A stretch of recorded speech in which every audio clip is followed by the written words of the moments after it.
Is this how we emotionally grab the C-suite? Did I do that right, Tim? Yeah. I don't think No? your hotel room is scary looking Yeah. enough. Hacker, what's I going heard this on? worked. It's supposed to heard- be What's going midnight. on? I heard that.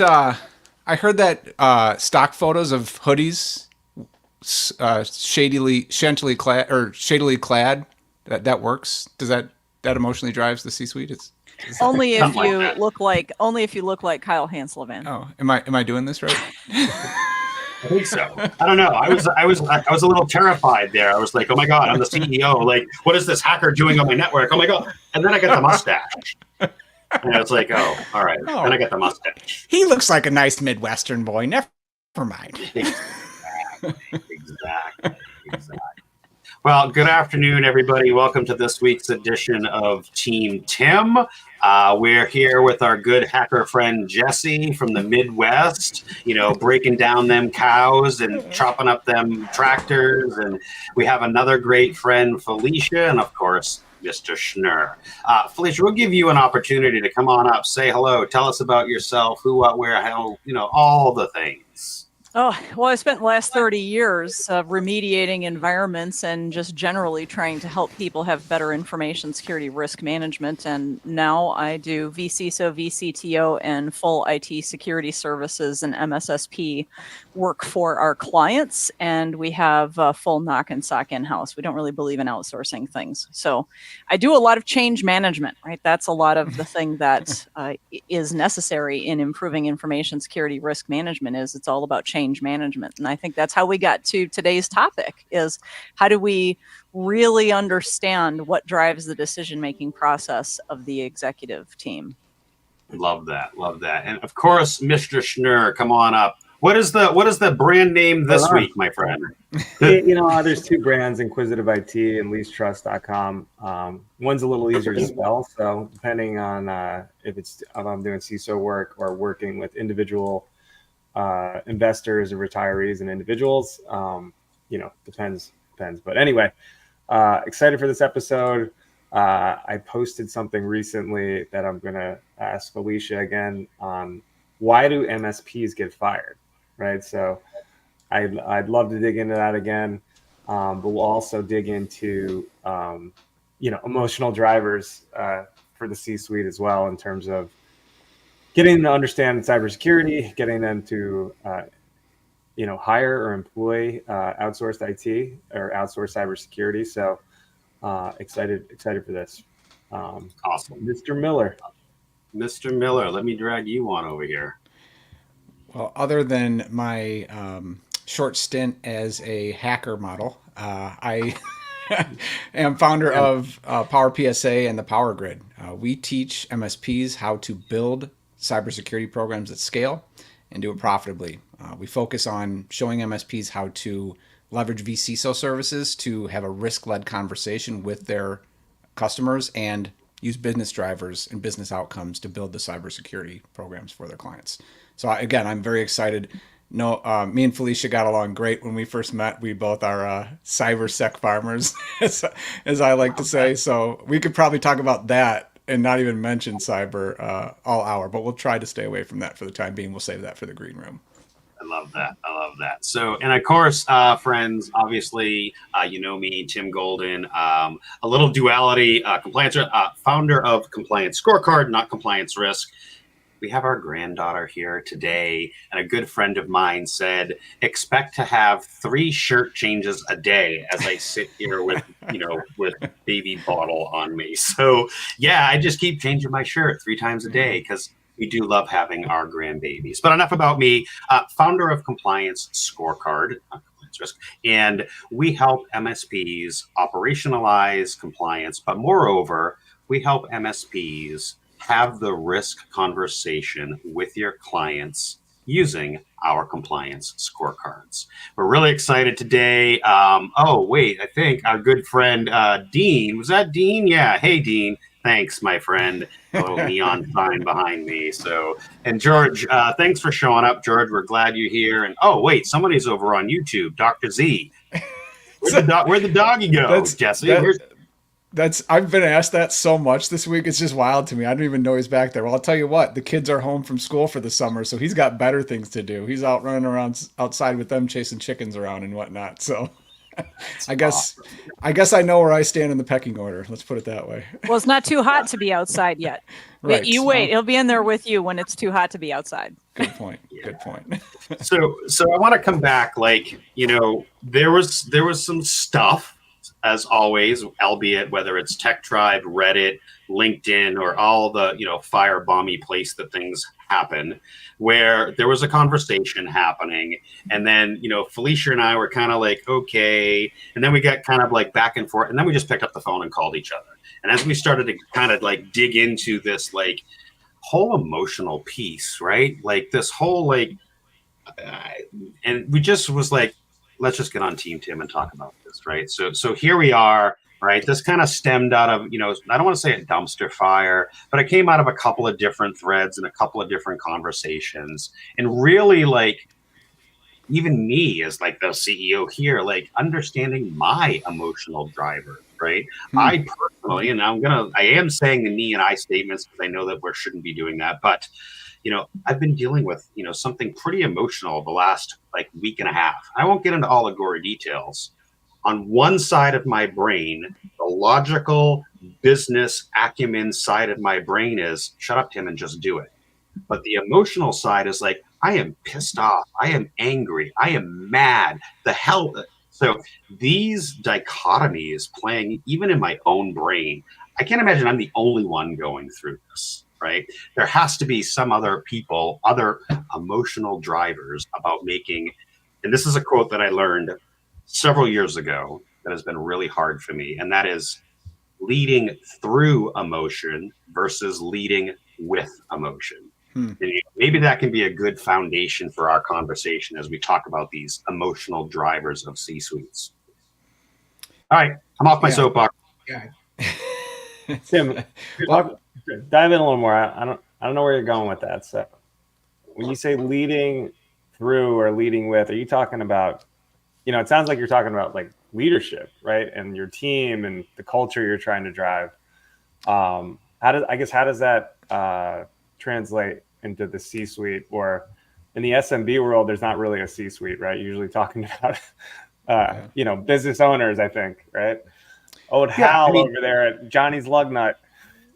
Yeah, even just put my own stuff aside, right? So when I was an MSP, trying to have those conversations with, even if it's a small 20-person company and they have maybe 2 as a C-suite or maybe 3 as an executive level, right?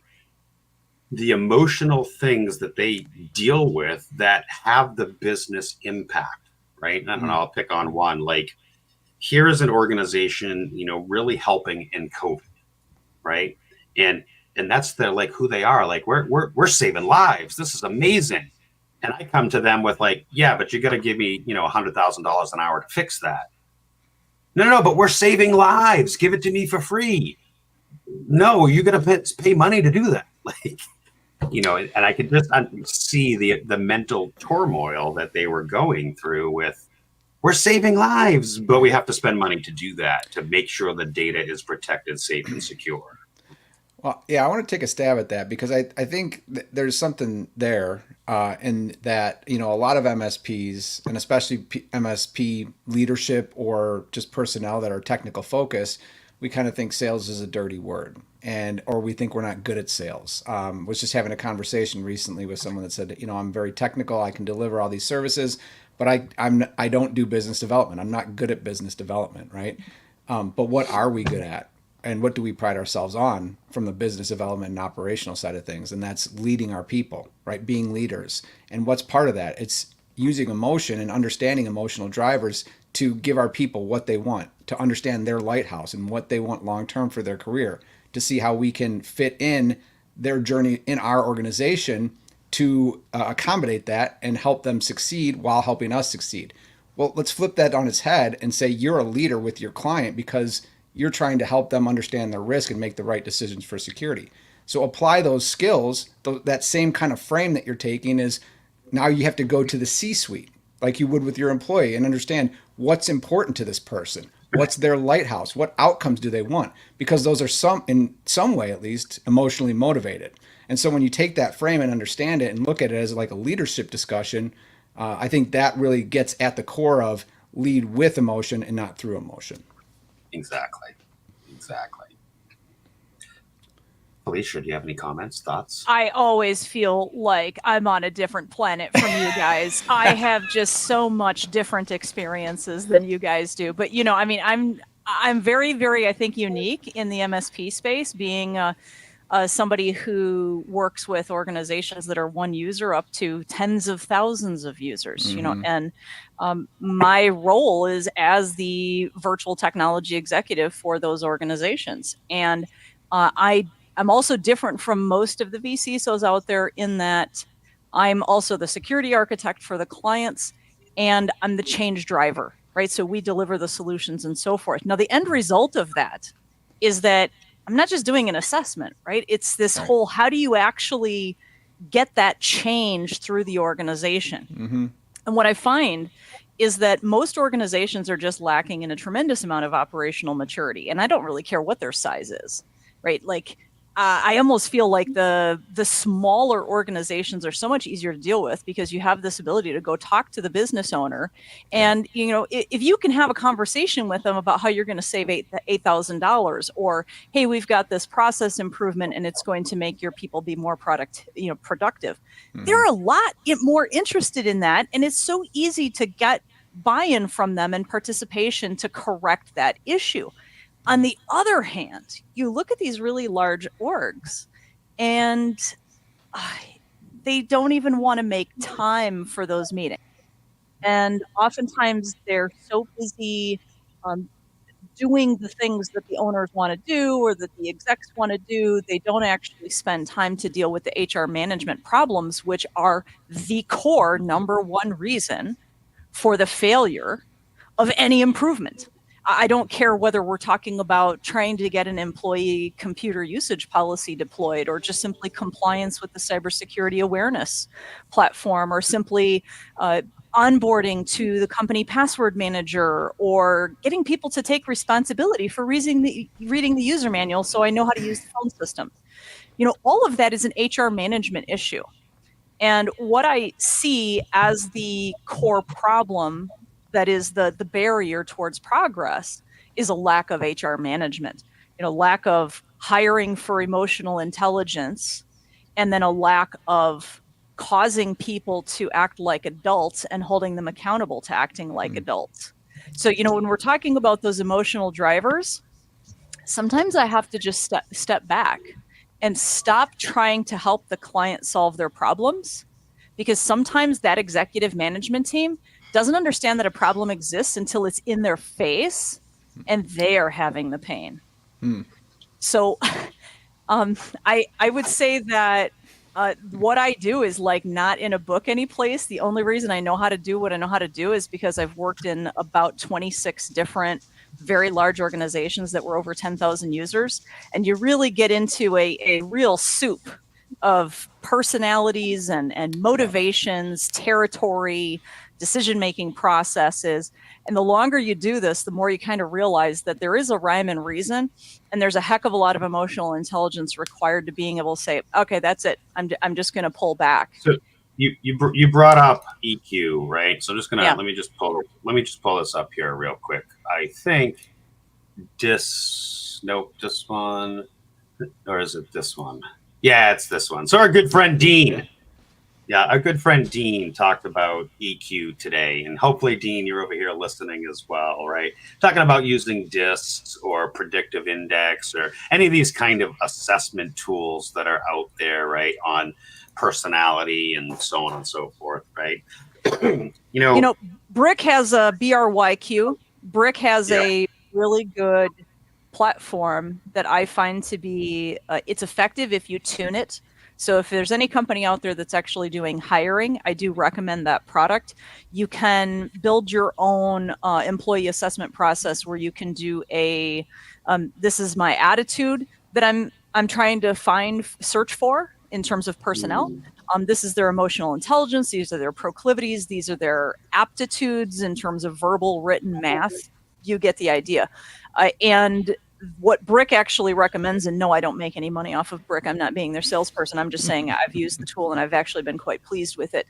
That because it's very effective at being able to help you create a job fit for your team and then filter candidates for that. It's been very, very effective that way. So when I got on Brick, I put my whole team through it so that I actually had some lovely profiles to take a look at. So I can't stress enough how important emotional intelligence assessment is in your candidate hiring process.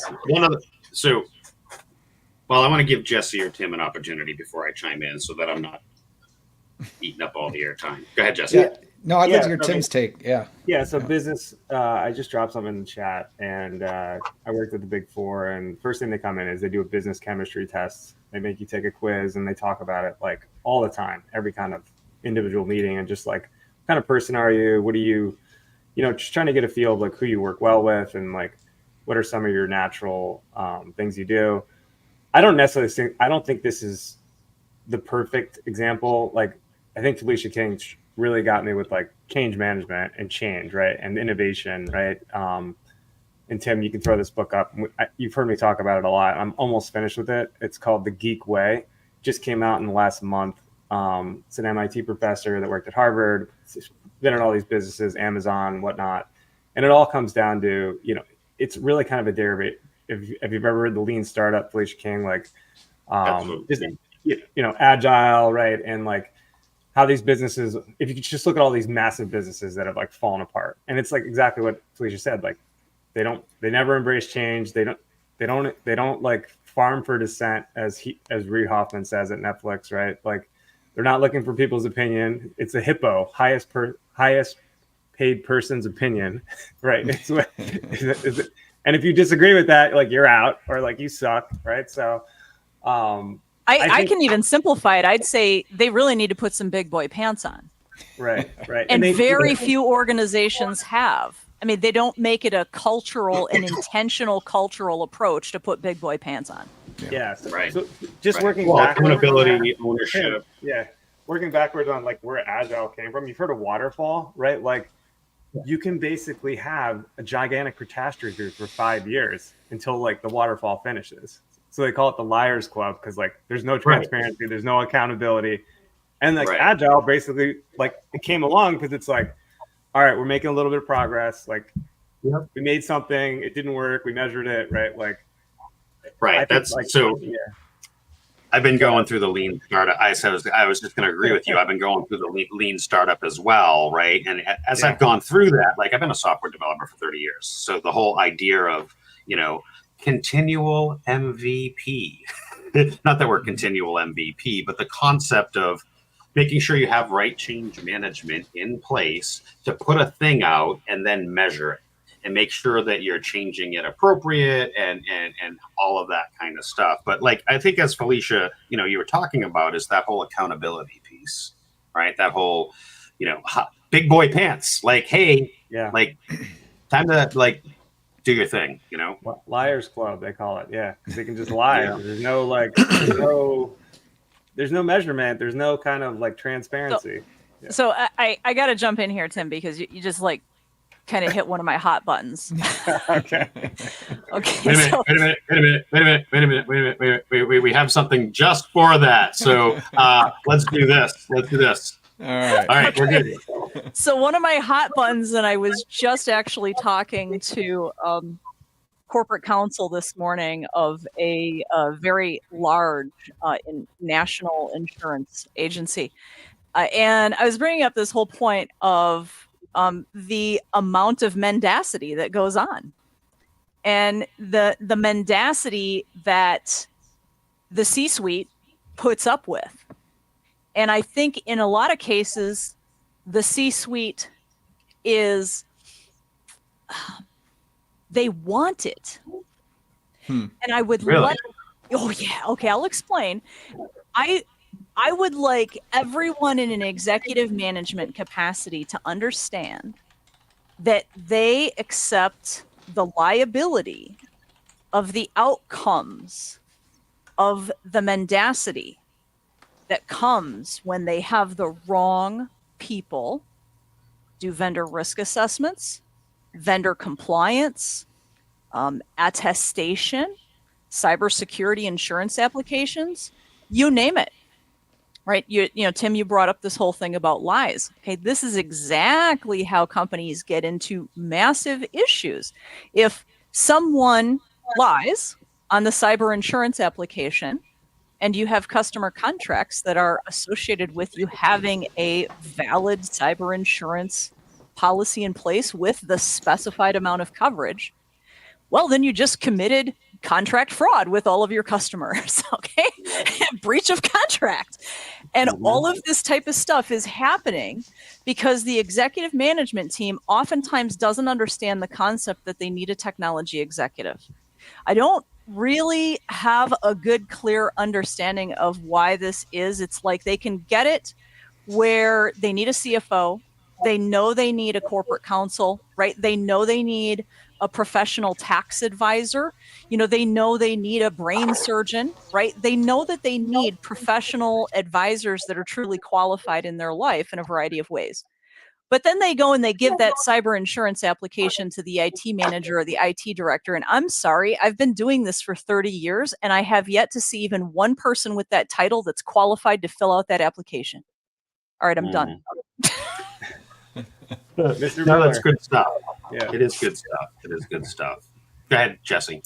Yeah, you know, I think that is still the prevailing sentiment, and I think, I mean, if I was trying to wrap my head around, they want the mendacity, or they want the lies, so to speak, right? But, well, I say they want it because they don't want the truth. If they engage someone like me, I'm going to tell them the truth, which is unpleasant. They don't want to hear that. They're looking for somebody to give them the answer they want. That's exactly what I was circling, is it's kind of like a plausible deniability. Well, I didn't know because no one told me, because if anyone told me, they knew they would be out the door type of thing, right? But you know that they can't delegate the liability to an IT director. It's still the executive management team's liability. It's a story they're telling themselves. Now, so all that to say is I think there is prevailing winds there, and that's, you know, a lot of what we see, but at least in the conversations I'm having, I feel like we are getting to somewhat of a tipping point in the industry where more and more organizations are understanding that they need that. And I think it's an opportunity for MSPs because, as you mentioned, there's kind of this dissonance mentally, this cognitive dissonance that these organizations are holding, is that they can't get it around their head that they need an officer, or somebody accountable for this, but they understand that they need security and they need someone to drive that. So it's like, okay, we'll bring in a vCISO, for example, to work with and enable the IT director to present to the board to but that's I mean, you have to be careful with your client targeting, and I'm agreeing with you. It can be bad, but I mean, I work with organizations where I have great relationships with the VP of IT, and you know, we're lockstep in terms of giving the business, moving them ahead, and that's a good client. That's the kind of client you want, right? So that's atypical. Right. It still is atypical, I think, if you look at the broad spectrum. But I would say instead of it being 5%, it's like 20%. So I think there's opportunity and there's groundswell growing. And as the stick becomes more and more prevalent, right, and there's punitive results or punitive consequences at the end of the day, people, whether they want to or not, are getting more on board with that. So all that to say is I think there is an opportunity for MSPs to capitalize here and provide these services and do it well, right? The key thing you were talking about there, that's the pivotal aspect of it from my perspective, is that there has to be a designated brain surgeon. All of the conflict exists when there isn't a designated brain surgeon, right? So somebody has to be designated as the technology executive that has the ability to define policy. And that is the delineating factor typically. I mean, if you look at those examples you were talking about, Jesse, in those cases, there is a technology executive. You know, you were talking about the technology executive that you're a partner with. So that works because in that instance, there is a defined brain surgeon. In the times when the executive management team fails to define who the brain surgeon is, it's going to be nothing but roadblock after roadblock after roadblock after roadblock. And it's almost a recipe for failure. You can Yeah. keep talking on mute, Jesse. That'll be great. It's all good. Was I muted? Sorry. Yeah. we had a baby crying, so I threw on the mute button. Well, I was going to say, I think you're right, and you have to be careful with your targeting. I think that's part of, as an MSP, you want to seek out clients who are motivated to make those changes and who have that. So, like what you're talking about, that might be part of my ICP, is that there's defined technology role that is looking kind of for their secret weapon to give them that cyber boost, right? To go arm them to present to the board or present to the board with them. Those are all good types of clients to start looking for, right? So yeah, it's the accountability piece. Not only the accountability piece, and I'll maybe steal a little bit of Felicia's thunder here. It's the what's the word? The authority piece, right? If we're gonna do this work, then you need to either make me the authority or take the authority yourself and implement what we're telling you to do. Right, somebody needs to be the authority, because in lack of authority, like, the ship goes down. Right? Why do you think the military has a chain of command? Right? Because we know who's in charge. We also know who's responsible, but we know who that authority figure is. Right? We know, okay, it's not me. I'm just a little private E1, but it's the company commander all the way down. Somebody has the authority to say yes or no. But the authority has to be combined with the ability to enforce adherence to the policy. So let me give you an example. I've seen a number of examples where the IT department is under the purview of the person that has authority, and they just engage in insubordination. I mean, just straight up, direct, absolute disrespect to the owners and straight up insubordination. Who has the guts to terminate insubordinate roadblocking internal IT? Yeah. And that's a problem. Well, that comes back to that, what I said earlier, is that most of these things are HR management issues. Yeah, but sometimes those guys might be right. Like, so the question is, can they dissent and get like into a conversation, or can they not? That's anyway. Read Dissent the book. and insubordination are two different things. I agree. So I think going on to this kind of like, I made this comment, and I don't want to switch too far in terms of topics, but I was like, why do MSPs get fired, right? And security is frictionless, right? So like, if you go in and you try to turn on a bunch of measures, and you're going to get a bunch of dissent, right? Because that's change, and it's frictionless, and it's a pain in the ass.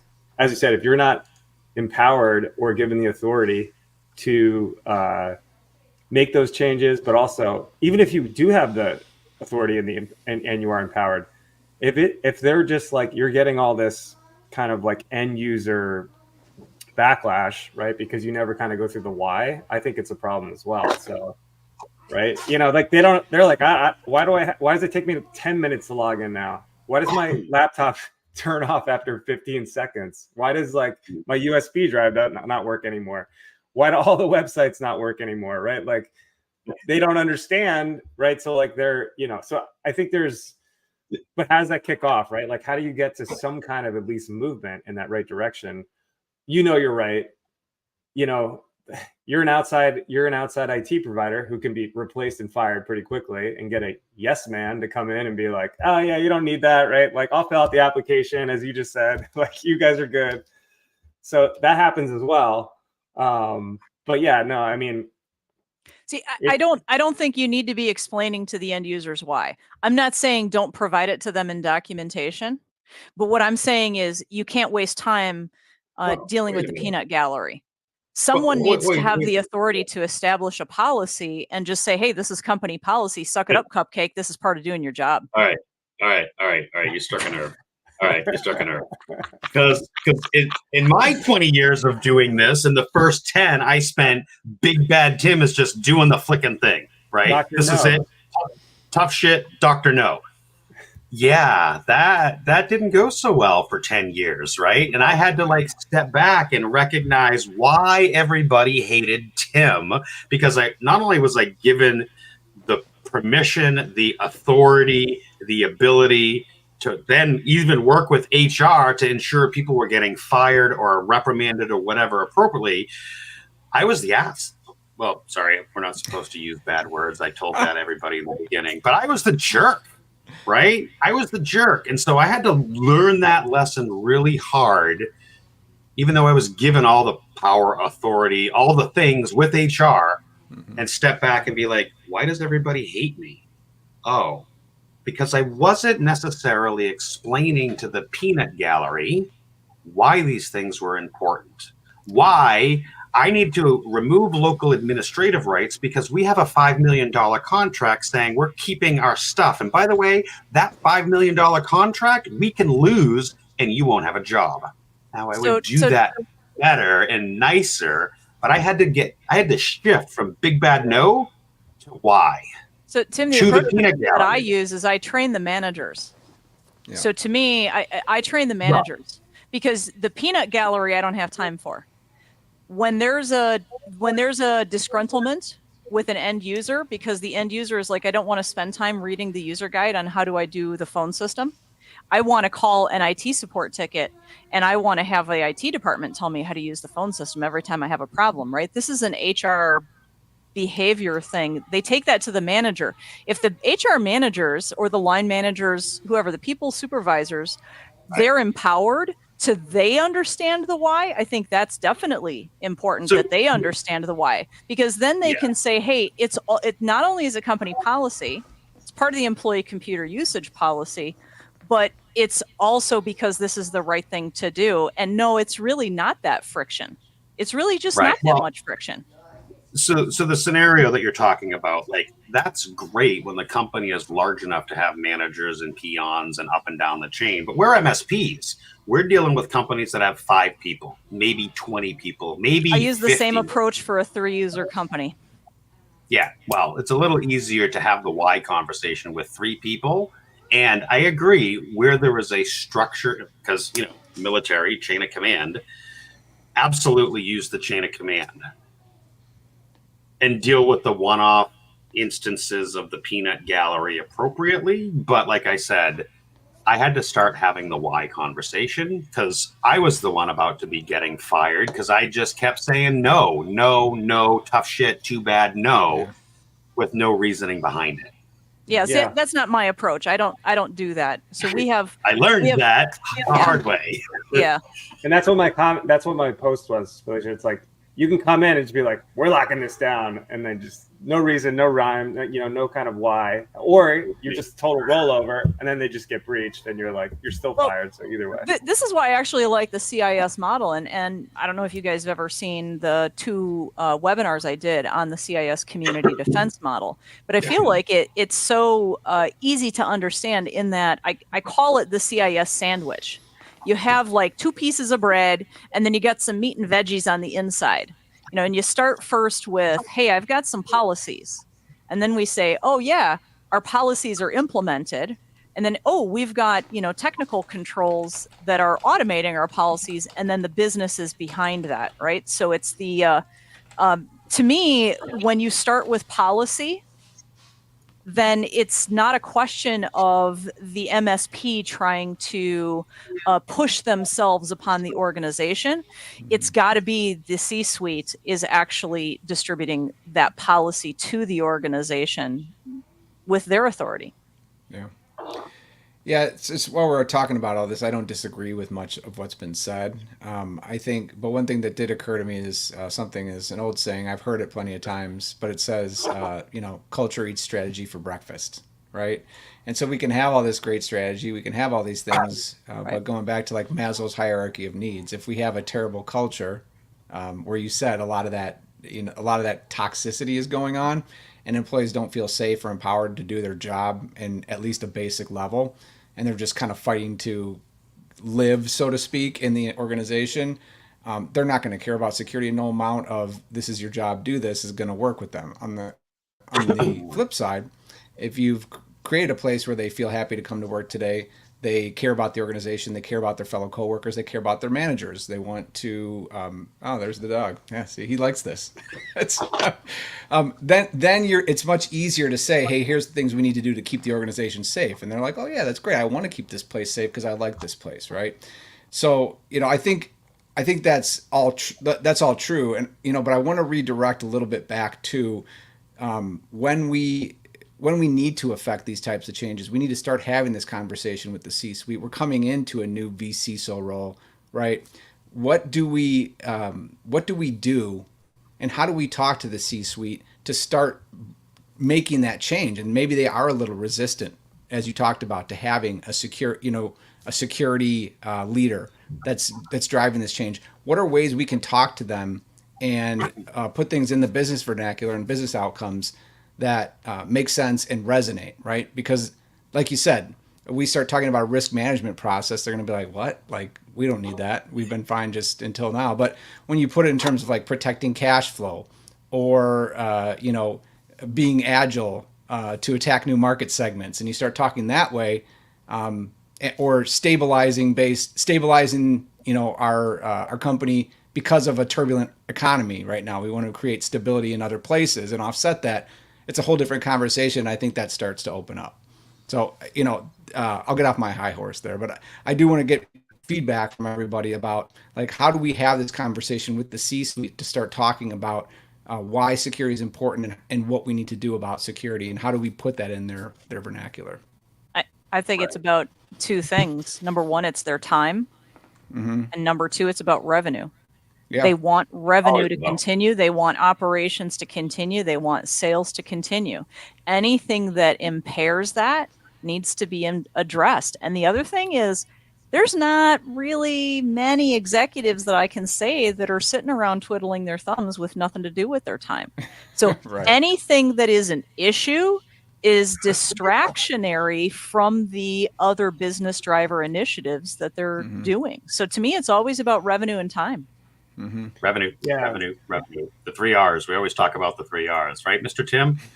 Yeah, I mean, so I think it comes up every week, right? We talk about business impact analysis, right? So how does cybersecurity fit in there, right? I mean, you've got to tie it to some kind of business impact. Could be loss of revenue, loss of uptime, whatever, right? But it's got to tie back to that, and that way they can get some kind of mental map of how does this affect my business? Like, why do I care? As opposed to, hopefully it's not just like compliance and regulatory, which are, that's not going to turn their lights on. So, yeah. Yeah, those are both impediments to revenue and time, right? Yeah. So it's something to be brushed away as soon as possible, right? And so that's not how you create security as a business enabler rather than a business detractor, right? Yeah, Tim, I had some slides if we want to throw them up just around some of this. This is off of a course I did for Empath recently called What is Risk? But I want to just give our audience some things quick to think about, right? Is that our clients don't call it risk. And talking about the risk management process is the surest way to put the board to sleep or the executive team to sleep. So understanding those client perspectives about revenue, right? And talking in those phrases, right? So protecting the bottom line, cost management, ROI, business continuity and improvement can translate to cash flow, market position, customer trust, brand protection, do care. Like, these are all things that you can use and talk about. Yeah. And Jesse, I made a comment today about that on your post, right? About, Yeah. you're not a VCSO, you're like risk department as a service, right? I mean, and Felicia's filling that role, right? Like, if it was a Fortune 500 company, she would be the risk department and cybersecurity all in one person. Yeah.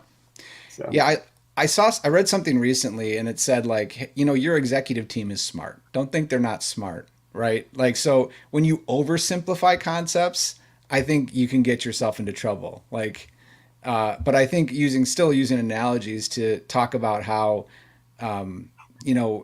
business outcomes can be reached through cybersecurity, right? In terms of resiliency, and we talked about that long-term viability, and then adaptability and innovation, right? All these things. Oh, margin erosion, right? What happens? What are our critical systems? What are our crown jewels? And if they're offline for X amount of time, what does that cost us? What's the probability that that's going to happen? Back to that business impact analysis, right? And you're never going to get to like the how much cybersecurity unless you have that risk conversation. Yeah. Right? They're going to be like, why that much? Why 10 million, not 1 million? Right? So So Felicia, let's go ahead, Jesse. Go ahead, Jesse. No, Felicia just dropped something spicy in the comments. I wanted her to tee off on that. Yeah. So why don't we do this? Why don't we do not this format, but this format, or this format? Go ahead, Jesse and Felicia, have at it. And while you're doing that, I'm going to pull up what she put, and I'm going to put that up on screen so we can see. Oh, I guess I can't because it's more than two. I'll just say it, Tim. So I asked what about the requirement that if clients want support, they actually have to be supportable. So, for example, they need to participate in decisions about establishing the level of downtime that they'll accept. Now, it's got to be on a per service basis, right? Like, how long can I live without the internet? How long can I live without my email? How long can I live without my cell phone? Or how long I can live without, that I can live without my accounting platform, right? This has got to be literally a per service basis. Right. And when going back to what Tim said earlier, why do MSPs get fired? I think they sometimes get fired because leaders, not necessarily all the executives, but other leaders in the organization may make grandiose assumptions about what the MSP is actually getting paid to do, when in reality, that was never in the contract. So the MSP has to look real carefully at what are the minimums that we're going to do and what do we require of the client. And I think client responsibilities such as you have to actually tell us how long you can live without XYZ, and then we're going to make recommendations for your services based upon your requirements. But the client has to establish that. I mean, there's got to be responsibility to be support dead. You can't provide support for something that there is no standard for. Yeah, absolutely. And I see, I think that goes with, you mentioned it was not in the scope. I see more often than not as the MSP kind of treating vCISO services as they list a bunch of things that the service could include, not that it will include. So I think ambiguous scopes get MSPs into trouble here. So they list we could do this. We could help you with that. We could help you with that. And the client's like, great, I get all those things. Then all of a sudden they're monopolizing your time, half the week of your vCISO working on this. Right. So how many times? Yeah. Do you know how many times as an MSP I've had hey, can you come to the house and fix my Wi-Fi? No. Yeah. Can you go down to the boat dock and see if you can get internet out to my dinghy that's 300 yards offshore? No. But that's no, and you're right, and it goes back to what Felicia was saying, and it's part of the sales process, and it's why I talk about connective tissue with the customer journey through all life cycles, right? So part of that is saying hey, okay, we want vCISO services. Okay, where do I always start with the client or a leadership team that I'm talking to? Okay, you need a vCISO. You're telling me you need that. Why? What are your expected outcomes from this service? Oh, well, we need to get better about security. Well, explain to me what you mean by better. Oh, our suppliers are requiring this, or we have this regulatory requirement, or we have these things that we need to meet. Okay, we just identified these 3 things. Okay, these are the 3 outcomes that you need. Now, I'm all in discovery and business development right now. I'm not, it requires a vCISO as a sales enabler in these conversations, right? But identifying those things and then scoping those things. Okay, we have a package that includes presentation to executive team, working tactical with your ops team, and then also presenting to the board, and it's going to cost XYZ. Oh, wow, that's really expensive. Okay, well, what of those outcomes can you do without? Okay, well, we could actually do without this. We need these 2 things. Okay, there's a package that meets that. So we've now had this really deep business strategy discussion with the client. They're completely aligned on what the service is going to deliver, and we've put ourselves in a place to be profitable with delivering that service. And not only that, we've had done what Felicia just said, is had the business commit to being supportable because they told you what they need support on, right? Yeah, it's RCA for those old programmers, root cause analysis. Keep asking the why question, right? See, you said technical people were bad at sales, right? The root cause analysis mindset, keep asking why, right? And it's funny because we're dealing with our own kind of stuff, and I trying to teach some of our team we want better security. Okay, well, what does better look like? Well, we want to, and just keep asking and drilling until you get to, oh, you don't want to worry about your, milk delivery or your tractor blowing up, right? Kind of digging into that, right? I'm using the farm analogy here because I have I two got you. I see what you farmers, did there. I see what you right? did there. So digging into that why, right? And not that people lie, but they're not always willing to give up the first instance of 100% truth until you dig deeper, until you've established. Yeah, people do lie, Felicia, but it might not necessarily be intentional. It might be because we haven't built enough trust with them for them to be vulnerable, right? And like goes right back to the topic of today, the emotional drivers, right? I'm not vulnerable enough to say to Felicia, I haven't closed a deal in 9 months. No, that is a lie, but I'm not vulnerable enough and have that trust enough to be able to say to you the exact truth of what the matter is. Yeah. I'm just, using hypothetical me, but you get it. Yes, people do lie to themselves, they lie to each other, but it's probably because there's a deeper emotional driver behind that. Yeah. Yeah, I love the follow-up question. We just talked about like what are the outcomes you want to get, and once you get through that, and the next question is like, well, why do you think you haven't been able to accomplish that with your internal staff or on your own? Okay, where are those comments? Are we missing that? Have them tell you why you're there. Like, okay, you just said all these things that you need to do. Why can't you do them? But that's also going to help you understand in scoping, right? Why can't you do them? Oh, because we don't have the skill. Maybe that's like, oh, we don't have the skill. Okay, yeah, I think then this is a good fit. Or why haven't you done it? No, we could do it. We just need somebody to really drive the charge. They've just told you that they expect you to do all the work, right? Which is not what a VCSO does. A VCSO is strategy. So then it's like, oh, like do the work. Let's talk about that. Yeah, we need somebody to configure our cloud environment. Okay, well, that's not the VCSO service. That's this other service. And so that helps you kind of dig into some of the assumptions they might have coming into it. And so, I don't want to make this like a sales conversation, but I think it's important when you're talking with a leadership team, and this could even be after you get in the door, is level setting all these things with that team and understanding what the initiatives and the want and the goals are for the service to help you deliver that and meet expectations in the organization. All right, so hold on. All right, so back to the topic at hand, because we got kind of, as usual, gone off the rails. Right, so the topic at hand, right, the emotional drivers of the C-suite. So I think we talked about one, like the lying to ourselves, the lying to either our counterparts, our IT professionals. But why is that, right, Jesse, right? Root cause, five whys, like we're too afraid to be vulnerable. Right. So an emotional driver, at least what I've gleaned so far in the last 48 minutes, is we're afraid to be vulnerable. What other emotional drivers, do C-suites, deal with? Like if we're kind of bringing that back to today's topic.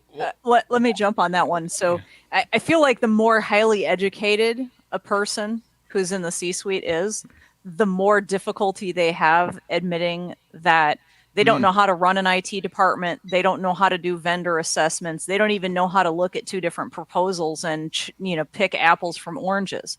It's just not their wheelhouse. And that's why I push so hard for them to understand that actually the entire healing process originates from one decision. And that decision is that they need a technology executive. And they need to give that technology executive the pumpkin. Own that pumpkin, and let's support them in managing that pumpkin. And nothing else really consistently works across all organizations. Every other approach relies upon those unique relationships that sometimes do work, like the one you talked about earlier, Jesse, where you do have a good, IT partner. But other times, I hear where it's just headbutting where, and that's why I say somebody has to be the brain surgeon. Someone has to have brain surgeon authority. And that needs to be the technology executive. Yeah.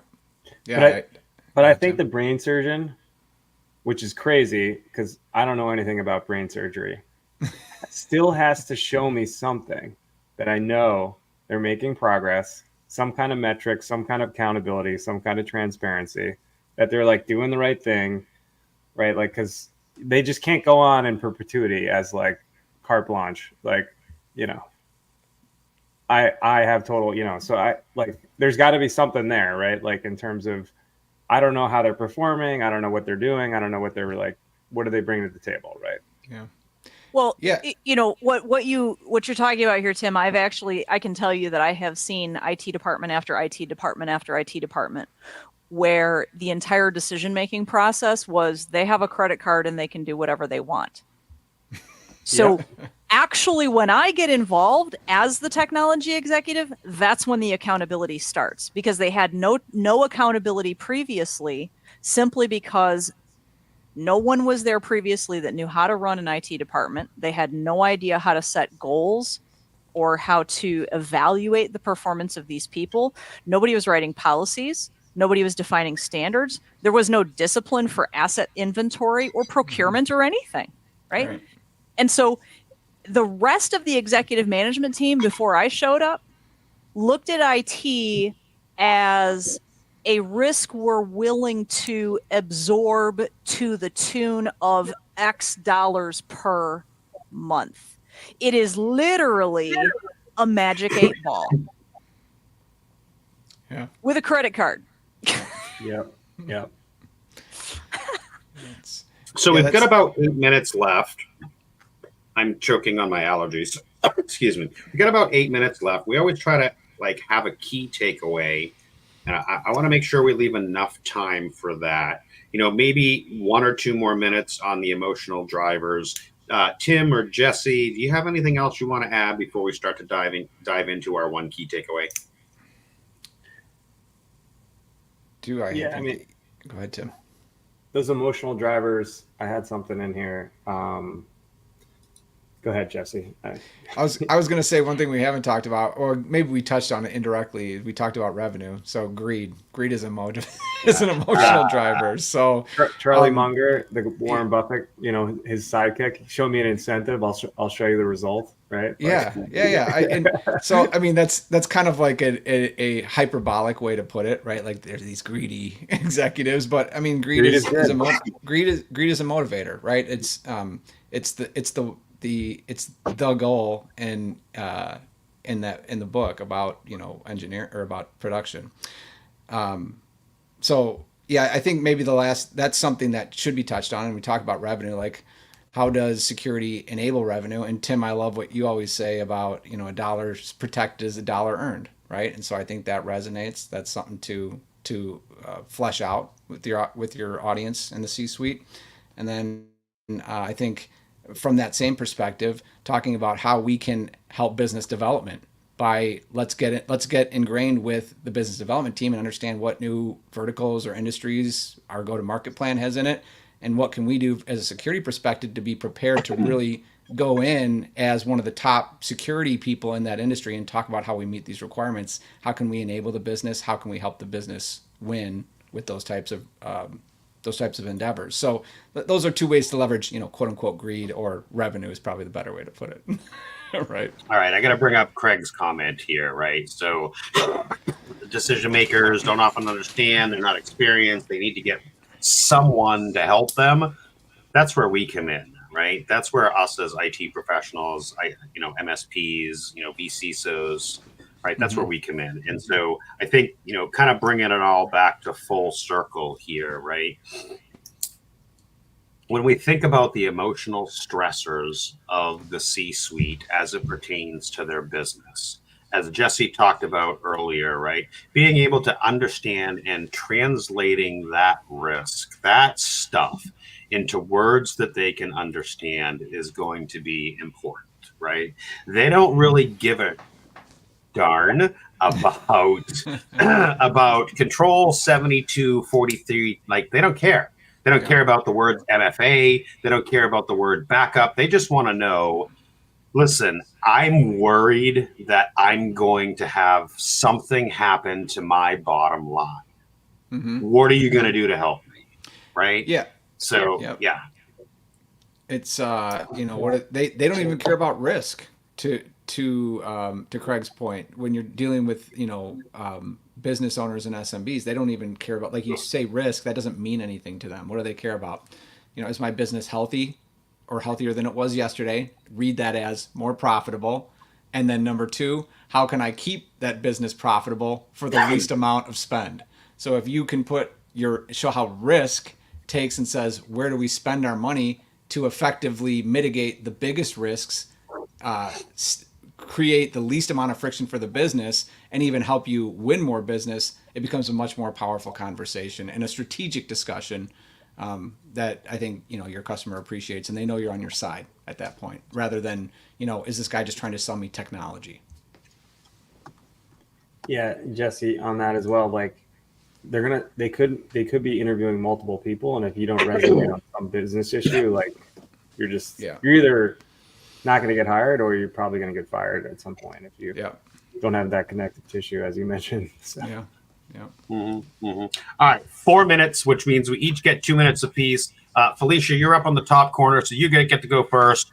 How'd you Okay. get that? I'll just say I think it's more important that you keep what you've already made than just go continually get more sales volume. There's too little attention paid to that aspect of ensuring that the money that you're spending is being spent wisely. And that's not about acquisition cost. That's about total cost of ownership. That's about understanding how doing business with various vendors introduces risk and other expenses to you. And IT needs to function in partnership with sales and marketing. And it's not that IT doesn't want to be a partner. I think that's part of that procurement process and that procurement policy in the organization that has to be established. We need the executive management teams to enforce that attitude in the organization that, hey, part of our enablement of you plus our risk management strategy is, if you're the sales team or you're the marketing team, you need to actually have IT involved with you on a regular basis. And ultimately, my takeaway for the emotional drivers for executives is, I think that if whoever the technology executive is can actually find out what the execs think their current problem is and then address that, that's what matters. Felicia, I just want to tack on real quick before we jump to Jesse. We used to have a saying, if electricity flows through it, it weighs more than 2 pounds, or it flushes. It is IT's job to be involved in the conversation. So right along that whole, at least involve us in the conversation. We can help understand from the technology perspective where we can save you money and help you and all the other things. But if you're going to start to make business decisions and tools and blah, blah, at least have somebody in the damn conversation. So Jesse, my friend. Yeah, I think I was kind of zeroing in on what Felicia said at the end there. I think you want to, it's a very crass thing to say, but my dad would always tell me, what do you do when you assume? You make an ass out of you and me, right? So I think we need to understand, back to my previous comments, that what are the outcomes or the expectations of the business for the service and for the security program. What are the second levels of those? Why do they need help? Where do they see that they need help? And then aligning our service to make sure that we can meet those requirements in a profitable way for ourselves, create that virtuous circle with the client and that trusted advisor relationship. And I think you're going to be well on your way to meeting that emotional requirement of making the executives feel like they have somebody who helps them understand security in a way that makes sense to the business. You're on mute, but I'm going. I know. I'm moving you around. I'm allergy coughing like mad over here. Go ahead, my friend. It's all good. So to continue on what Jesse said, the world of hardware is going away. Software is eating the world. Software and security is going to be everything going forward. If you can't figure a way to have a conversation with, small business, non-technical business owners, it's going to be a problem. So where do you build that connective tissue? Stealing that term from Jesse, in terms of business impact, business analysis, the security aspects and the IT aspects actually should come second. So you've got to build that relationship as someone that they can trust. suppose I need to take my own self off mute before I dive into this and realizing we have a hard stop. I'm supposed to be on another. So I would say, when you're thinking about emotional drivers for the C-suite as a technology professional, as an MSP, right? I think Jesse kind of hit it home a little bit when he said, ask the why questions, right? Dig into the root cause analysis, keep diving deeper and deeper and deeper into what is it that they're actually not revealing the truth, right? And so, I think that's mine. But yeah, anyways, great stuff. Let me do this. Let me end where we started, somewhere over here. There's no Team Tim next week. PAX 8.